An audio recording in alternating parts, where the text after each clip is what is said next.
Sunak, primer ministro británico, recupera a su predecesor Cameron para la política. Europa Press. Sunak cesa a la ministra de Interior y recupera a David Cameron para Exteriores. La Razón. David Cameron vuelve a sentarse en la mesa de Downing Street. La Voz de Galicia. David Cameron, la resurrección del gran culpable del Brexit. El Debate. David Cameron, de primera víctima del Brexit, a renacer de las cenizas para dirigir Exteriores. El País. Cameron, segunda oportunidad. Pero, ¿cuál es el motivo de esta decisión de Sunak? ABC. Sunak rescata a Cameron como revulsivo de los conservadores. El Mundo. Sunak reabre la guerra de los Tories con la vuelta de Cameron. ¿Supone esto apartar del poder al grupo más conservador de los Tories? ¿No tiene banquillo Sunak para recurrir a un político que condujo a Gran Bretaña fuera de la Unión Europea? ¿Qué podemos esperar de Cameron en un ministerio de tanta importancia como Exteriores? ¿Qué significa que su primera visita haya sido a Ucrania? Lo analizamos. Bueno, vamos a empezar por el principio, si les parece. Vamos a retomar en qué momento David Cameron sale de la política de Inglaterra. Bueno, Cameron, yo entiendo que es el que se le haya podido rehabilitar y reubicar en el Reino Unido es muy importante. Es muy importante. Él no fue el causante indirecto, sí, pero no era su deseo de que Inglaterra saliese de Europa, ¿no? De la Unión Europea. Precisamente lo que confiaba que podía existir una mayoría y bueno, pues hacer un referéndum para lograr ese asentamiento por las críticas que surgían desde los extremos, no solamente de uno, sino de varios extremos. Al final el referéndum, porque a veces los referéndums los carga el diablo, le salió mal y él lo que hizo fue inmediatamente dimitir, poner el cargo a disposición. Yo creo que algo que le honra. No estaba de acuerdo con esa idea y bueno, para mí es una buena noticia porque que Cameron vuelva a tener responsabilidades o futuras responsabilidades o se abra camino para poderlas tener con mayor importancia.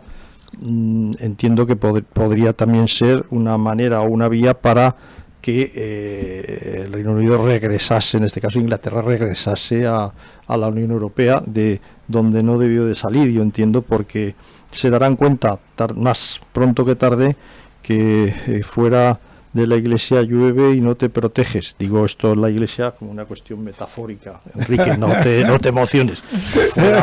Fuera, ¿verdad? De cualquier recinto es mejor estar dentro, ¿verdad? Que no fuera. Sí. Entonces, la mayoría, yo creo que poco a poco se van a ir dando cuenta de que el error que se cometió, que todavía están pendientes de resolverse en su totalidad, ¿no? Porque hay que afrontar una serie de responsabilidades económicas y de otra índole que ahora algunos empiezan a pagar y empiezan a darse cuenta del error que se cometió.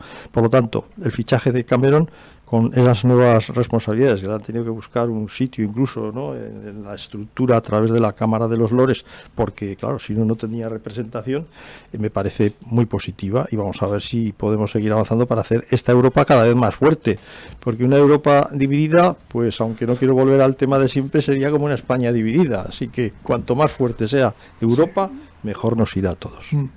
Hay que recordar que Cameron convoca este referéndum, también el de Escocia, los dos, básicamente como una solución para los problemas que tiene interno con el sector más de derechas de su partido. No fue un problema con el laborismo, que entonces estaba por los suelos, sino que fue fundamentalmente con su propio partido.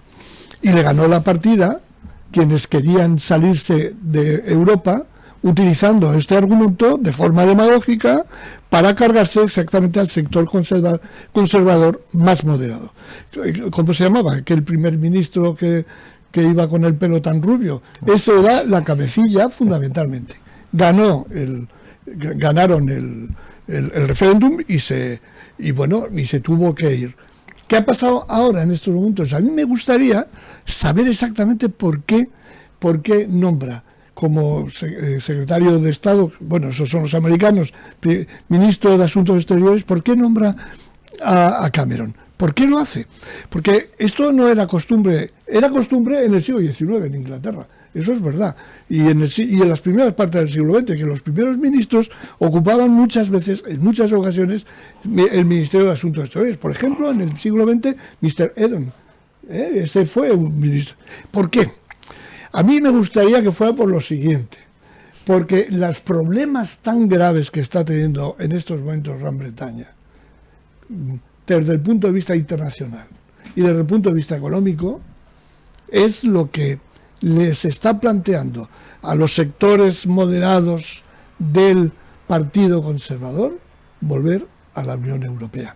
Y esto está muy bien respaldado porque en estos momentos cerca del 70% de los británicos estarían de acuerdo a volver a Gran Bretaña, volver a la Unión Europea. Claro, esto es una cosa que se tiene que hacer muy lentamente. Recordemos cómo entró Gran Bretaña a la Unión Europea, lo difícil que fue. Hicieron 2 referéndums, tuvieron que salvar el problema de De Gaulle y de su propia idiosincrasia, ¿verdad? Que los británicos no quisieron ni cambiar por donde circulaban, de la derecha a la izquierda o de la izquierda a la derecha, ni la libra se incorporó al euro, etcétera. Y ahora, claro, a mí me gustaría que fuera por eso. Es decir, primero, que ya sabéis cómo están las encuestas respecto a unas hipotéticas elecciones. Creo que el Partido Laborista lleva como 25 puntos por encima del Partido Conservador. Esto es otro aspecto de la política interior que seguramente tiene que ver también con Cameron. Pero a mí me gustaría que fuera por eso, porque todos estos aspectos que yo digo convergen en la necesidad de que Gran Bretaña entre de nuevo. El problema que tiene interno con Escocia, por ejemplo, metiéndose en Europa, de nuevo ese problema desaparece. En fin, a mí me encantaría, ¿sabéis por qué? Entre otras cosas, que fuera europeo. Por viajar sin tener que hacer fila en la entrada. A mí me encanta Londres, por los Beatles, coño, los Beatles, ¿no? Que vuelvan otra vez al redil de Europa, ¿no? Señor Senao. No, bueno, es una buena, ya digo, es una buena noticia. Hay que ver ahora también, porque efectivamente los laboristas tienen que hacer también de su parte, ¿no? Porque si están por delante, algo tendrán que hacer para tratar de convencer a la sociedad de Gran Bretaña de que lo positivo es estar donde no deberían de haber salido nunca. Pienso que es positivo para todos, no es una mala noticia y ojalá salga todo bien y vamos, tendremos que ayudar entre todos para tratar de convencer a los más díscolos, que lo sabrá, porque eso es inevitable. Hay posicionamientos que no se pueden cambiar de la noche a la mañana y luego pues Gran Bretaña y sobre todo que es una zona de mentalidad, tampoco es peyorativo, pero un poco isleña, ¿no? Es decir, esto es nuestra tierra y es nuestra tierra ancestral y no la cambia nadie y esto pues estamos en ellos tuvieron que dejarse de estos temas con la Commonwealth, porque la Commonwealth traspasa fronteras y hay una serie de unión pues con Estados Unidos, con Australia, es decir, la Commonwealth a ellos también les sirve, pero no ha funcionado porque evidentemente no pueden vivir de espaldas a la Unión Europea, que son los vecinos más próximos. Está muy bien lo de la Commonwealth, pero son los vecinos con los que tiene que convivir, con los que tiene que comerciar, con los que tiene que vivir en paz y con los que tiene que tratar de hacer una Europa más grande. Fuera de Europa está el futuro. ¿Creen que volverá a la Unión Europea? Yo pienso que sí. No lo sé, pero hay que tener en cuenta una serie de cosas. Por ejemplo, la Commonwealth. Canadá, por ejemplo, y Australia no han respondido como pudieran, porque tienen más relaciones casi con la Unión Europea que con la propia Gran Bretaña.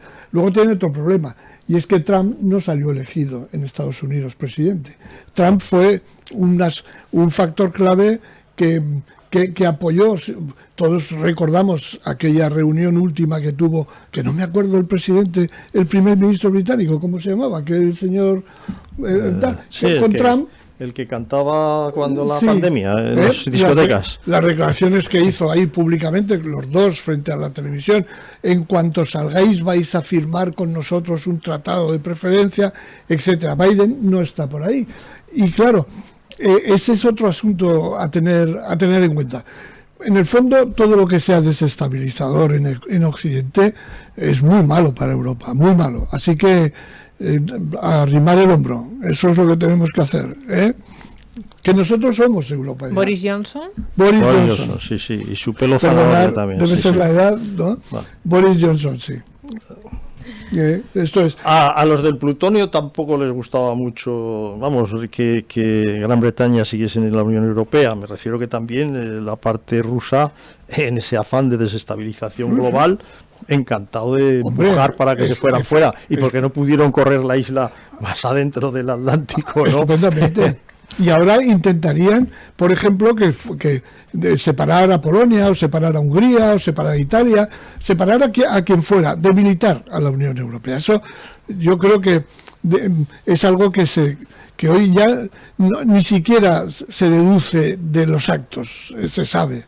Una realidad, ¿no? Esa es la cuestión. Bueno, veremos qué pasa con la vuelta de David Cameron, con la política en Reino Unido y si vuelven o no a Europa. Nos vamos a ir con el tercer tema, que sé que les va a gustar seguramente más, y es que venimos de una semana de investidura, de hablar de amnistía y que ha tenido muchos protagonistas y uno de ellos ha sido Ayuso. Así que vamos a ir al tercer tema. Ayuso se convierte